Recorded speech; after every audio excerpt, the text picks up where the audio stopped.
So I'm just here to talk about a little bit of my journey, and so starting in around 2024, I started trading futures around November. Prior to that, I was trading options, losing bread. So I switched to futures. It looked a lot simpler. I was like, all right, let's try this out.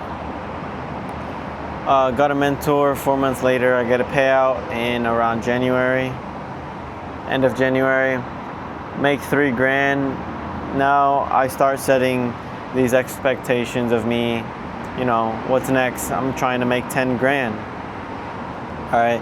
So I buy 550K accounts. All right. At this time, just to be transparent, I had around 10 grand in my bank account.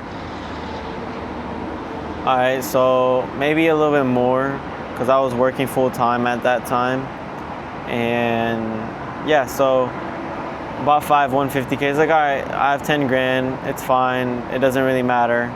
I have the money to blow on it, right? I'll give it a try.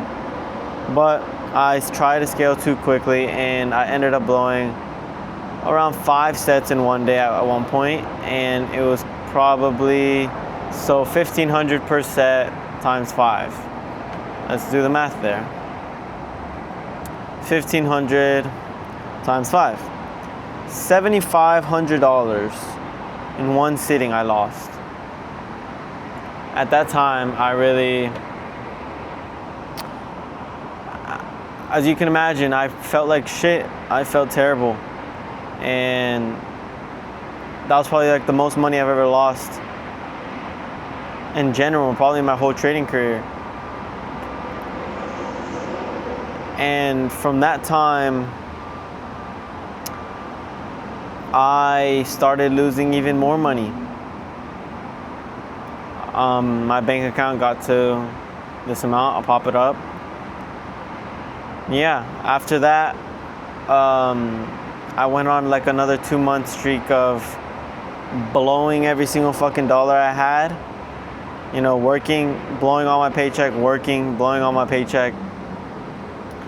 And why? It was because I was just trying to rush the process.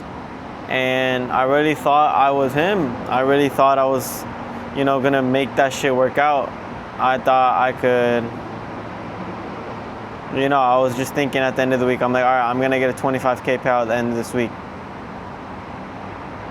It's not what happened. Did the complete opposite. I blew the account, reset, blew the account, reset, tried again. And for those like 4 months of me doing that, I learned this much.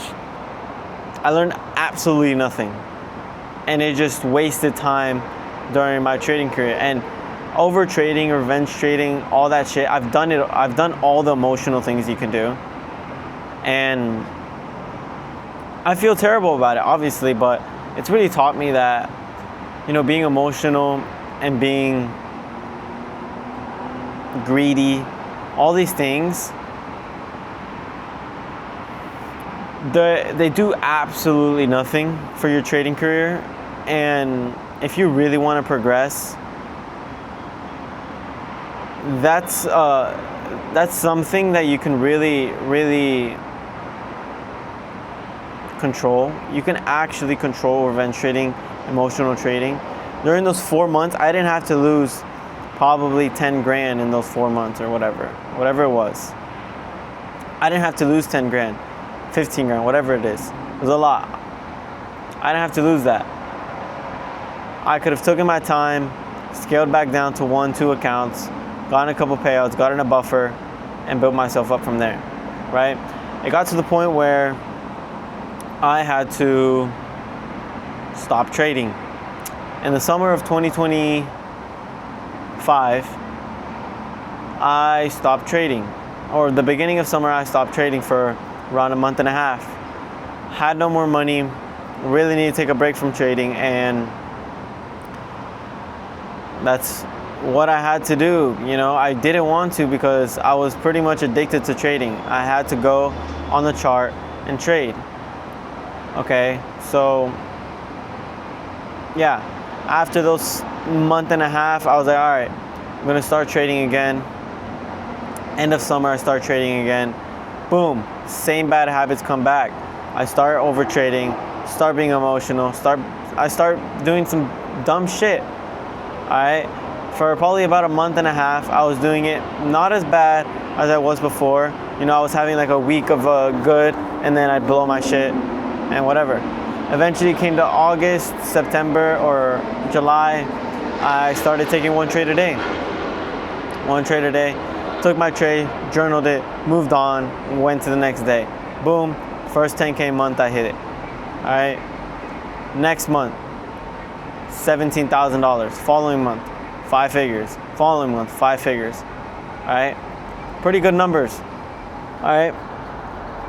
So what I'm trying to just say is that revenge trading, emotional trading, it's all fucking bullshit. All right. It's all bullshit. And you don't need to overtrade. You don't need to revenge trade. You know, not everyone has to blow through $10,000. All right, not everyone has to blow through 15K, whatever the number is. You don't have to blow through that amount of money. All right, it definitely teaches you a lot. You know, for some people, you lose $1,000 and you're like, all right, I need to lock in. For me, it took fucking 10, 15 grand. You know, everyone's different. But I don't think you should be that much of an idiot to lose that much bread, right? Because that 15 grand, it's gone. It's non-existent, you know? Didn't get payouts with those accounts, none of them. They're gone. The ROI was gone. Negative ROI. I was down 15 grand. All my bread gone. You know, I had to build myself back up from that. You know, and the only way you can really progress in trading is just holding yourself accountable from every single little thing, not just on the charts, but off the charts. Okay? I was waking up in my parents' house, in my room. I would wake up in my bed, trade. All right? And sometimes, you know, I'd feel good about trading in the bed. Sometimes I would be like, damn, I don't think I should be trading in the bed. Right? And those times that I'm like, okay, I shouldn't be trading, and I still trade, I end up blowing my shit. Why? Because I don't listen to myself. You know, there's a lot of times in your trading journey where you're gonna go through times of doubt, stress, pressure, all of that. You're gonna feel it. And the only thing that you can really do about this is, you know, listen to yourself and listen to what you can actually do. Right? Just because you're feeling a little bit stressed, just because you're feeling emotional, just because you're feeling some pressure, does not mean you need to do some dumb shit. All right? You're in probably one of the hardest industries in the world, right? You know, a lot of people do say like it's a lot simpler than it is. It's a lot easier than it is. It's not easy. It's honestly the hardest thing I've ever done in my life. You know, why do I say that? Because it's taught me pretty much every single thing about myself. And what parts of my life am I lazy? When do I tend to feel emotional? When do I tend to feel greedy?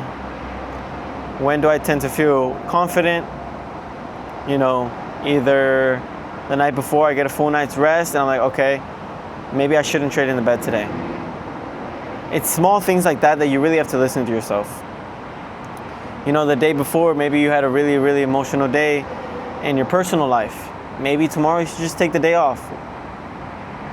Those things that you go through, you have to be able to listen to yourself. Because if you go into every single day and you're like, all right, I'm not feeling very well, I'm half asleep, and you still end up trading and you do some dumb shit, obviously that's still your fault. All right? And there's always going to be a reason you lose. Obviously there's that 30% chance of your strategy, you follow your rules, you did everything right, and you still end up losing. That's fine. But if you really look back on your trade, look back on the day, look back on the day before, look back on the night before, look back in the morning before, look back in the moment, what were you thinking then? Was there a thought process that you're doing wrong? Was there something that you're thinking that made you enter the trade early? Were you impatient? All these questions you have to ask yourself. Because if you don't ask yourself these questions, you're going in blindly. You're going in with zero confidence. You're going in with nothing. You're going in with, you're back testing results, right? Let's say you have 80% win rate on back test. That's not going to automatically correlate to the live markets. The live market's completely different. You're emotional, you're stressed, you feel pressure, there's money on the line. But yeah, you have to just detach yourself from this amount of money and you just have to perform. All right, obviously, it's easier said than done, but there's a lot of things that you can actually do to prevent yourself from crashing out, to prevent yourself from taking a bad trade. There's multiple things that you can do. And you can start from just taking accountability. That's all it is. Don't make an excuse. And just literally, that's all it is. Don't make any excuses. Don't cope. And don't do any of that. I know you can catch yourself doing it. We're all human. We all make mistakes. It's okay. You crash out once a month, twice a month. It happens. The best traders crash out. But the thing that you have to be able to do is come back from it, right? If you've came back from a crash out time, you can come back from it, right? Obviously, ideally, you want to never crash out. And that'd be the most ideal thing. But, we're humans and we're emotional. So you can't let these things get to your head. You can't let any of it get to your head. Because 80% of trading, maybe 90% of trading is all psychological. It's all in your head. You're more than capable of becoming a profitable trader if you really tell yourself that you can. I'm not saying you're like, okay, I'm not telling you to be stupid, delusional, and just cope with the fact that eventually you'll become profitable. That's not what I'm saying. I'm saying if you really take the time to look at yourself and see what are you doing day in and day out to become a better trader or to just become a better person in general, what are you doing every single day? If you can really look at yourself and be completely honest with yourself and be like, I shouldn't be doing this. Maybe I shouldn't go on the weekend and smoke. I shouldn't go on the weekend and drink. I shouldn't eat this. I shouldn't eat that. Obviously you can cut yourself some slack and you can enjoy yourself sometimes, right? It's fine. There can be a balance. But when you're in that journey of really trying to find yourself in that position where you're like, fuck, I need to make a change. When you really need to make a change, you have to look deep. And I'm not talking about just trading. I'm talking about your own personal life. Every single person has grew up completely different. We all have our unique experiences. We all have experiences with our parents, with high school, with all these things. They come into play on how you think about the market. Okay? And you have to be able to completely detach yourself from the amount of money that you're risking, from the amount of money that you're trying to make, and detach yourself from what you're feeling, right? A lot of the times, trading, not detach yourself from what you're feeling entirely, because a lot of times you do have these feelings of, I shouldn't take this trade, and obviously you should listen to yourself. And there's times where like something doesn't fit your model perfectly, but it's gonna play out. You can be more lenient and take that. And that's what I mean by leaning more towards into your discretion sometimes.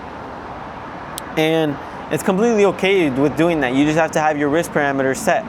I'm still gonna risk $1,000 on this trade rather than full porting it, right? Or this is still gonna be my one, maybe two trade in a day, right? I'm not just taking this just because I feel like it. I'm taking it because everything else aligns, but there's one thing that doesn't align, but I still think and I still know that it's gonna play out, and I'm perfectly fine with the risk. You have to ask yourself these questions. You have to ask yourself these questions in the trade. Even in your day-to-day life, you have to ask yourself stuff. should I be doing this today? Am I doing enough today? Right? And I catch myself sometimes slacking off, and I really want to do better for myself, and I want to hold myself accountable. And you know, you just have to change your perspective sometimes on what side, how do I say, what side of, not reality, but I just say what part of the world do you want to be in? You know, do you want to really make a change for yourself and prove yourself right and make that amount of money that you want to make? I would hope so, right? If not, and you want to work your 9 to 5 or go to college, I know if you're watching this, you really don't want to go to college and you don't want to have a 9 to 5 for the rest of your life. No hate to the 9 to 5. I know many people that have a 9 to 5 and they enjoy it. They make good bread. It's not that stressful, right? But trading is very, very, very, it's a very niche thing that not many people actually make money from it, long-term wise. Why? Because they can't take the stress. They can't take the pressure. They can't take any of it. But when you really think about it, this pressure is a privilege. I'm privileged to have this type of pressure where I need to perform tomorrow, right? Yeah, sometimes, or I've had times where I felt so much pressure that I needed to perform the next day and I fuck up, okay? What did I do after that? I didn't let it get to me. I learned from it. I'm like, okay, I can either feel this pressure and let it get to me and I take a bad trade because I'm trying to force and make money, or I can feel this pressure and be like, okay, how can I use this pressure to really help me? And how can I do that? It's by sticking to your rules. By sticking to your rules and taking what you know you need to, right? After a while, when you're deep into trading and you've gotten your strategy down to, you know, your win rate on live is probably around 70%. And if it gets down to that, then you can make a substantial amount of money. You can make 20K a month. You can make 30K a month. You can make 50K a month. It's all in your head at that point. It's all in your head at that point. Once you make your first 10 grand, right, obviously there's times where you can get lucky, you smack a max payout on some revenge trade and you make money, right? But if you did it the right way, you can make a substantial amount of money. It's just if you're willing to perform or not. Are you willing to perform or not? Are you able to perform? Are you able to do it again? If you think you can do it again, then you can actually start making a ridiculous amount of money. I have not made an insane amount of money or anything like that. I'm pretty early in my journey. I'm probably around 2 years into trading. Took me around a year to become profitable and start making money. And since probably August, I've made 5 figures since then, over 6 figures in payouts. And yeah, I think that's it's okay for my age. But you know, when a lot of people ask me, oh, well, you're doing well, you're making over 5 figures a month, I really don't think about it as doing that good. My expectations are a lot higher than that. You know, I don't really compare myself to the average person. You know, I'm not saying that in an arrogant way or saying that I'm better than anyone else that's not trading, but I'm saying that because the people that I've surrounded myself with that live in my building 5 minutes away, they have made a substantial amount of money for their age. And I'm not saying I'm comparing myself to them, but I'm saying if they're able to do it, then why am I not able to do it? You know, the numbers just get bigger as time goes on. But the only thing that you can really do is stick to your rules and perform, and that's it. So if you're willing to put in the work, if you're willing to make the change, you can make that amount of money. And don't let anyone make you doubt yourself. Don't let anyone make you doubt yourself. Always believe in yourself, right? Because who are you to tell me I can't do something? You have not been in my shoes. You have not gone through any of the experiences I've gone through, right?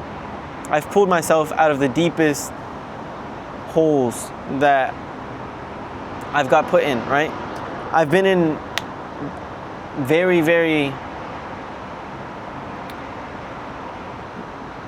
low points in my life, and I've always managed to get myself out of them with God and with just myself. You know, if I'm able to do that, if I'm able to pull through at the lowest point, I'm able to pull through to a higher point, right? And the point of this video is to just change your perspective on what you're really capable of. You know, I still haven't achieved what I really want to yet. You know, when I think about it in long-term wise, I'm still not where I want to be. But when I think about it a year ago, I'm exactly where I wanted to be a year ago. Almost exactly. I don't have the sick whip yet, but you know, I'm working on it. I do have a sick bike right now. It's got the cool apartment. It's pretty sick, but you know, it's such a privilege to be able to pay my rent. Such a privilege to be able to have this time freedom, be able to go to the gym at noon, be able to cook my meals, you know, be able to pay for my car, be able to pay for my bike. It's a privilege and it's a blessing, and I appreciate it a lot. But I'm striving for more, and I want to do a lot better for myself, and I want to be able to take care of the people around me. I want to be able to take care of my family when I grow old. You know, I'm only 19 years old, and the amount of money I've made, it's not an insane amount of money, you know, because there's levels to this. You know, I don't want to sound arrogant. I don't want to sound egotistical or, you know, not humble or any of that. I'm just saying that, like, the amount of money I made, it's not insane, right? Yes, it's a low percent of people do it, but there's other people my age doing 6 figures a month, maybe $200,000 a month, and that's completely possible. But are you willing to put in the work? Are you willing to hold yourself accountable? Are you willing to dig yourself out of that hole? That's all it is. Are you willing to keep going when it's the hardest time of your life? You just have to ask yourself, do you really think you're capable of achieving the level of success that you want? That's all it is.